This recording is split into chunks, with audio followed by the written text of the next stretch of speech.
Yan kakabsat mga bunsoy, dito tayo sa tapat ng Amazing Show, Manila Film Center. So, abandoned structure. Kasi marami namatay dito na nung ginagawa to, marami namatay actually, minamadali kasi nila kasi meron yatang ganap. Nung panahon nila Apolaka ito ginagawa. Tapos biglang bumigay nga, ang dami namatay, more than 100 na workers. Yan. Kaya aywan ko, hindi nila binuhay ulit eh. Siguro parang respeto na rin doon sa mga namatay na yun, mga workers. Kasi meron talagang ganap sa loob. Parang hindi talaga sila matahimik. Ilan yung sumubok dyan, nag-shooting, nag-vlog, wala. Masama, hindi magandang experience sa mga nangyari sa kanila. Kaya iniwan na ng ganyan, abandon. Manila Film Center to, kakabsat, mga bunsoy. Upload videos lang. Sayang to eh. Sikat na sikat to dati.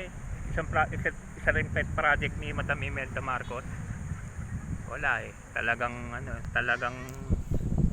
abandon na siya. May mga namatay kasi. Marami namatay na workers. May mga sighting dito ng mga mumu, mga multo. Kung gusto nila talaga mag-ghost hunting, pumunta kayo dito ng mga gabi, madaling araw, ganun. Sa gabi lang, sa labas lang, hindi pwede pumasok sa loob. Ako nga, pag pwede na ako mag-live, try ko lang. Isang beses lang, magla-live din ako rito, isang gabi. So, yan. Upload videos lang, kakabshot, mga bunsoy, lilipat tayo sa kabila. Abandon din yung kabila. Sofitel Hotel naman yon, yung malaking hotel. Sayang din na abandon hotel yon. Yan. Upload videos lang, kakabshot, mga bunsoy ha. Ito yung Manila Film Center. Amazing Show. Ito, Amazing Show kasi yung huling-huling gumamit ito. Amazing Show, yung huling-huling umarkila. Wala rin. Kala nga magtutuloy-tuloy na eh, wala rin. Hindi nila tinuloy.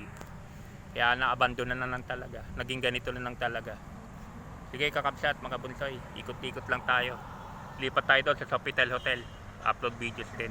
Bye-bye!